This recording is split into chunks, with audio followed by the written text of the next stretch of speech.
রহমানির রহিম। সুপ্রিয় শিক্ষার্থী, আসসালামু আলাইকুম। আশা করি তোমরা সকলে ভালো আছো। আলহামদুলিল্লাহ, আমিও ভালো আছি। দশম শ্রেণীর বাংলা দ্বিতীয় ক্লাসে তোমাদের সবাইকে স্বাগত জানাচ্ছি। আমি মোহাম্মদ শহীদুল ইসলাম। প্রিয় শিক্ষার্থী, আমরা পদ প্রকরণ নিয়ে আলোচনা করছি। গত ক্লাসে আমরা সর্বনাম পদ নিয়ে আলোচনা করেছিলাম। এই পদের গুরুত্বপূর্ণ প্রশ্ন নিয়ে একটু তোমাদেরকে প্রশ্ন করতে চাই, গুরুত্বপূর্ণ অংশ থেকে প্রশ্ন করতে চাই। বলো দেখি, পুরুষ কি ধরনের শব্দ? হ্যাঁ, পুরুষ একটি পারিভাষিক শব্দ।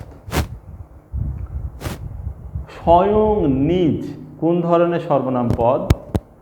স্বয়ং এবং নিজ হচ্ছে আত্মবাচক সর্বনাম পদ। বিশেষ্য পদগুলো কোন পুরুষ রূপে আমাদের বাংলা ভাষায় ব্যবহৃত হয়? সকল বিশেষ্য পদই নাম পুরুষ রূপে ব্যবহৃত হয়। আরেকটি প্রশ্ন, মানে সর্বশেষ প্রশ্ন করতে চাই আজকে। তোমরা নিশ্চয় জানো যে উত্তম পুরুষে বিনয় প্রকাশের ক্ষেত্রে উত্তম পুরুষে কি কি শব্দ ব্যবহৃত হয়? বিনয় প্রকাশের ক্ষেত্রে আমরা উত্তম পুরুষ যে সকল শব্দগুলো ব্যবহার করি সেই শব্দগুলো হচ্ছে অধম, বান্দা, সেবক, দাস ইত্যাদি অনেক শব্দ ব্যবহৃত হয়ে থাকে। খুব ভালোভাবে এই ক্লাসগুলো পড়াশোনা দেখে এবং সে অনুযায়ী পড়াশোনা করে তোমাদের প্রস্তুতি সম্পন্ন করবে। প্রিয় শিক্ষার্থী, আজকে আমাদের আলোচনার বিষয় অব্যয় পদ।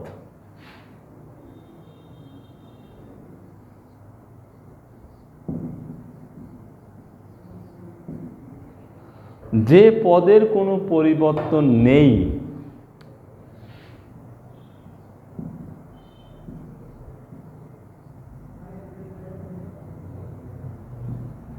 ন ব্যয় সমান সমান অব্যয়, অর্থাৎ অপরিবর্তনীয় পদ হচ্ছে অব্যয়।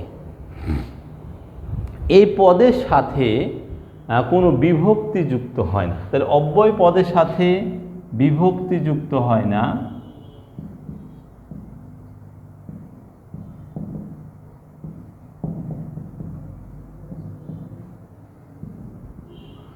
অব্যয় পদের বচন ভেদ হয় না, অর্থাৎ এক বচন এবং বহু বচন হয় না।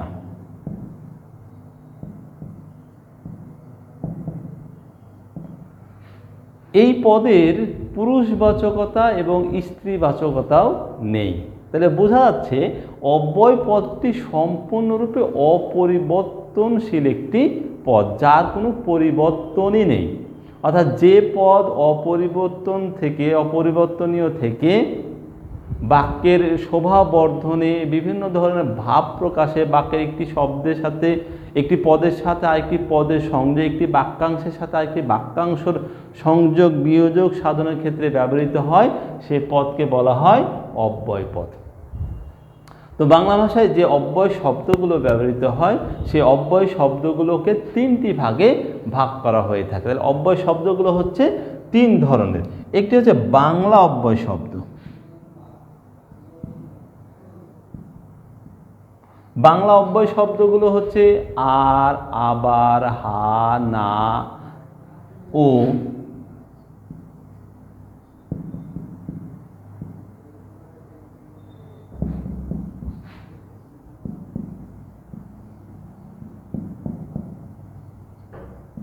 ইত্যাদি, এগুলো বাংলা শব্দরূপে ব্যবহৃত হয়, অব্যয় শব্দ।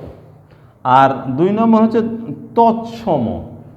তৎসম অব্যয় শব্দ আছে। এই তৎসম অব্যয় শব্দগুলো কি কি? তোমরা অনেক তৎসম অব্যয় শব্দ জানো। যদি, যথা, কিন্তু, নতুবা,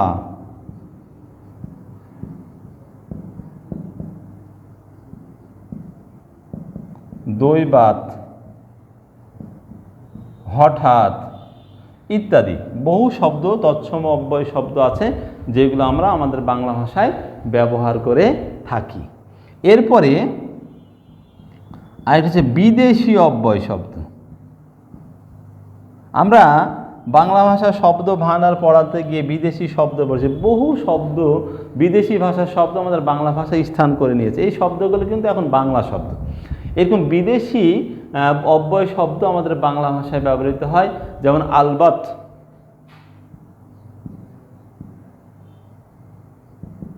সাবাস, মারহাবা, খুব। এই শব্দগুলো হচ্ছে বিদেশি অব্যয় শব্দ। তো বাংলা ভাষায় যে অব্যয় পদগুলো ব্যবহৃত হয় সেই অব্যয় পদগুলোকে 4টি ভাগে ভাগ করা হয়ে থাকে। তাহলে আমরা অব্যয় শব্দগুলো, অব্যয় পদ সম্পর্কে কিছু গুরুত্বপূর্ণ তথ্য দিয়েছি, বলতে পারবে কেউ কি কি? তাহলে অব্যয় পদ হচ্ছে অপরিবর্তনীয় পদ, এই পদের সাথে কোনো বিভক্তি যুক্ত হয় না, এই পদের বচন ভেদ হয় না, পুরুষবাচকতা বা স্ত্রীবাচকতা নির্ণয় করা যায় না। এগুলো আমাদেরকে অবশ্যই জানতে হবে। অব্যয় পদকে 4টি ভাগে ভাগ করা হয়।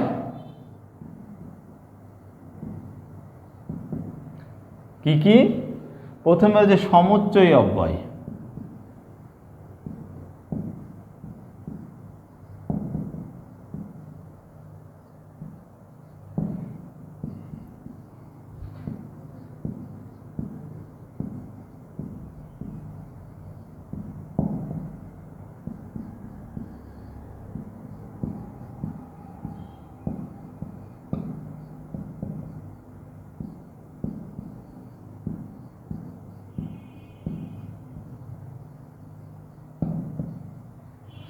সমুচ্চয়ী অব্যয়গুলোকে আবার ভাগ করা যায় সংযোজক অব্যয়, বিয়োজক অব্যয়, সংকোচক অব্যয়। অর্থাৎ একটি বাক্যে একটি পদের সাথে, একটি বাক্যাংশের সাথে আরেকটি বাক্যের, একটি শব্দের সাথে আরেকটি শব্দের সংযোগ, বিয়োজক এবং সংকোচন সাধনের ক্ষেত্রে এই সমুচ্চয় অব্যয়গুলো ব্যবহৃত। এই কারণে সমুচ্চয় অব্যয়গুলো 3 প্রকারের। সংযোজক অব্যয়, সংযোজক অব্যয়, তারপরে এবং, ও, আর, তাই, এগুলো সংযোজক অব্যয় হিসাবে ব্যবহৃত হয়ে থাকে। তিনি সৎ, তাই সকলে তাকে আদর করেন।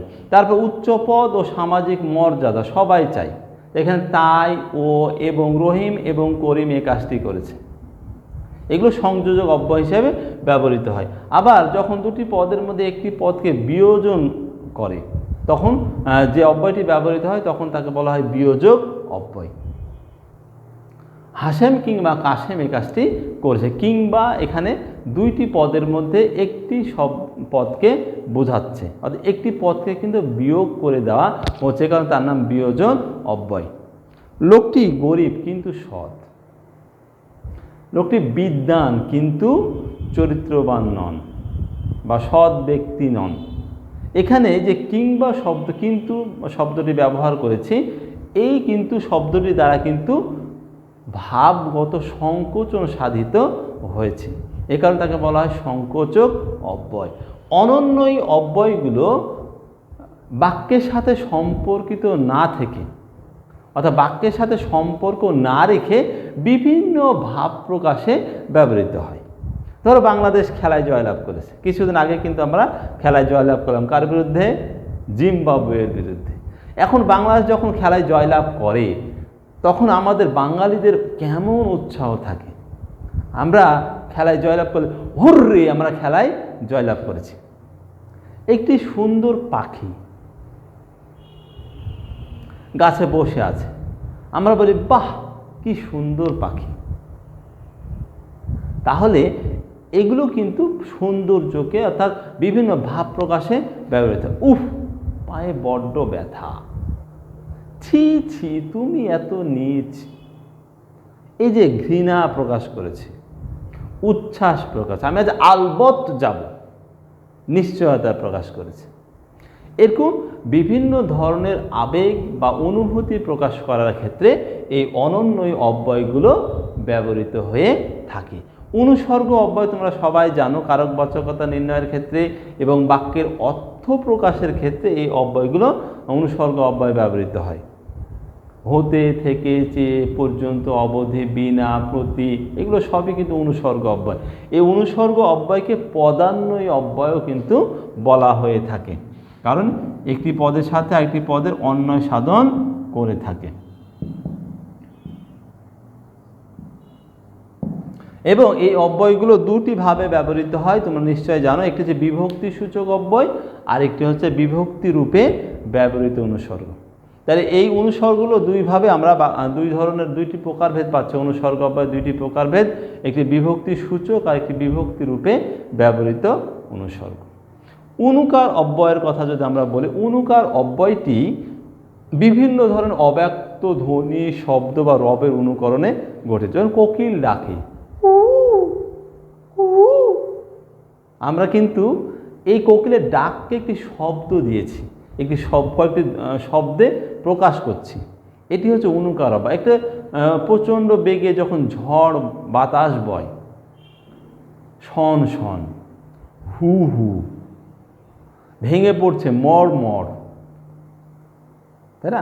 আবার অনুভূতি প্রকাশ করে, আমার মাথা ব্যথা করে, আমার টন টন করে, থালা যখন পড়ে যায় ঝনঝন করে, মাছের শব্দ বলছে ভন ভন করে, থালা ঝনঝন, বায়ু শন শন, কাজে ঠন ঠন, ফোড়া টন টন, এগুলো সবই কিন্তু অনুকার অব্যয়ের উদাহরণ।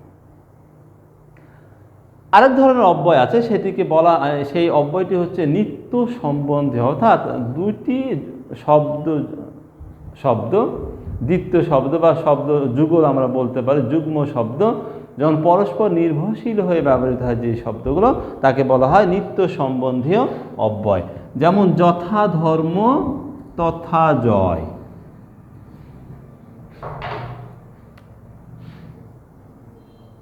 যথা তথা, যেমন কর্ম তেমন ফল, যেমন তেমন,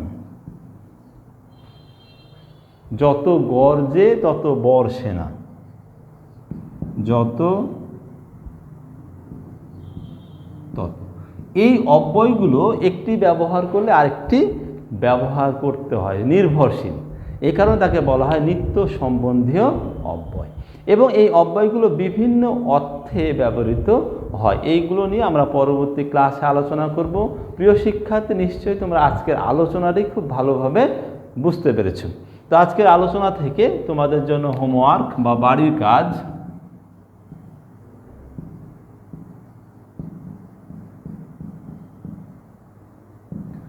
দশটি এসকিউ প্রশ্ন তোমরা তৈরি করে নেবে। ক্লাস শেষ করার পূর্বে একটি কথা বলতেছে, নিজেকে পরিবর্তন করতে হবে। যুগের সাথে, তালের সাথে, সময়ের সাথে পরিবর্তন দরকার। যে পরিস্থিতির সাথে আমরা এখন সংগ্রাম করে যাচ্ছি, যে পরিস্থিতির সাথে মধ্যে আমরা এখন অবস্থান করছি, এই অবস্থায় সরাসরি ক্লাস করা হয়তো আমাদের পক্ষে সম্ভব না। কিন্তু পড়াশোনা কি থেমে থাকবে? তা কিন্তু কখনোই না, হতে দেওয়া যাবে না। কারণ জাতি ধ্বংস হয়ে যাবে যদি শিক্ষা কার্যক্রম ব্যাহত হয়। আর এই শিক্ষা কার্যক্রম ব্যাহত হবে না বলেই কিন্তু আমরা অনলাইন কার্যক্রম শুরু করেছি। দেখো, এখন শিক্ষা ব্যবস্থাটাই অনলাইন কেন্দ্রিক। তোমাকেও পরিবর্তন হতে হবে, এই অনলাইন শিক্ষা কার্যক্রমে সম্পৃক্ত হতে হবে। প্রতিটি ক্লাস, প্রতিটি পরীক্ষা, প্রতিটি নোট অনলাইন থেকেই সংগ্রহ করতে হবে। প্রতিটি ক্লাসে অনলাইনে অংশগ্রহণ, লাইভ ক্লাসে অংশগ্রহণ করতে হবে, ভিডিও ক্লাসগুলো দেখতে হবে। এর মাঝে তোমার শিক্ষা একেবারে খুব সুন্দরভাবে চলবে, তোমার শিক্ষা জীবন সুন্দরভাবে পরিচালিত হবে, কোনো ধরনের অসুবিধার সম্মুখীন হবে না, বরং স্বাভাবিক অবস্থায় যেভাবে চলতো এখনও ঠিক সেভাবেই চলবে। তা আমরা পরিবর্তন হতে চাই। আমরা আশা করব তোমরাও পরিবর্তন হবে এবং যুগের সাথে তাল মিলিয়ে চলবে। সবাই ভালো থেকো, সুস্থ থেকো, এই আশা করে আজকে ক্লাস শেষ করছি। ধন্যবাদ সবাইকে। আসসালামু আলাইকুম ওয়া রাহমাতুল্লাহ।